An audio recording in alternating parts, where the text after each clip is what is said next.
एक बार गांव के दो व्यक्तियों ने शहर जाकर पैसे कमाने का निर्णय लिया। शहर जाकर कुछ महीने इधर उधर छोटा मोटा काम कर दोनों ने कुछ पैसे जमा किए। फिर उन पैसों से अपना अपना व्यवसाय प्रारंभ किया। दोनों का व्यवसाय चल पड़ा। 2 साल में ही दोनों ने अच्छी खासी तरक्की कर ली। व्यवसाय को फलता फूलता देख पहले व्यक्ति ने सोचा कि अब तो मेरे काम चल पड़ा है, अब तो मैं तरक्की की सीढ़ियां चढ़ता चला जाऊंगा। लेकिन उसकी सोच के विपरीत व्यापारिक उतार चढ़ाव के कारण उसे उस साल अत्यधिक घाटा हुआ। अब तक आसमान में उड़ रहा वह व्यक्ति यथार्थ के धरातल पर आ गिरा। वह उन कारणों को तलाशने लगा जिनकी वजह से उसका व्यापार बाजार की मार नहीं सह पाया। सबने पहले उसने उस दूसरे व्यक्ति के व्यवसाय की स्थिति का पता लगाया जिसने उसके साथ ही व्यापार आरंभ किया था। वो ये जानकर हैरान रह गया कि इस उतार चढ़ाव और मंदी के दौर में भी उसका व्यवसाय मुनाफे में है।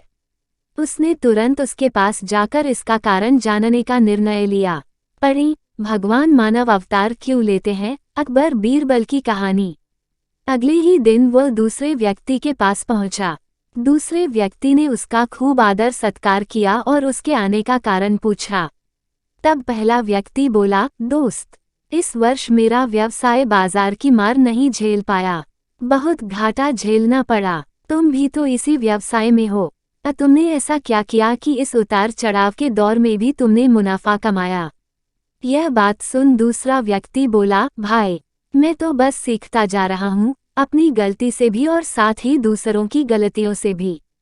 जो समस्या सामने आती है उसमें से भी सीख लेता हूँ, इसलिए जब दोबारा वैसी समस्या सामने आती है तो उसका सामना अच्छे से कर पाता हूँ और उसके कारण मुझे नुकसान नहीं उठाना पड़ता। बस ये सीखने की प्रवृत्ति ही है जो मुझे जीवन में आगे बढ़ाती जा रही है। दूसरे व्यक्ति की बात सुनकर पहले व्यक्ति को अपनी भूल का एहसास हुआ। सफलता के मद में वो अति आत्मविश्वास से भर उठा था और सीखना छोड़ दिया था। वो यह प्रण कर वापस लौटा कि कभी सीखना नहीं छोड़ेगा। उसके बाद उसने कभी पीछे मुड़कर नहीं देखा और तरक्की की सीढ़ियां चढ़ता चला गया। सीख। दोस्तों, जीवन में कामयाब होना है तो इसे पाठशाला मान हर पल सीखते रहिए। यहाँ नित नए परिवर्तन और नए विकास होते रहते हैं।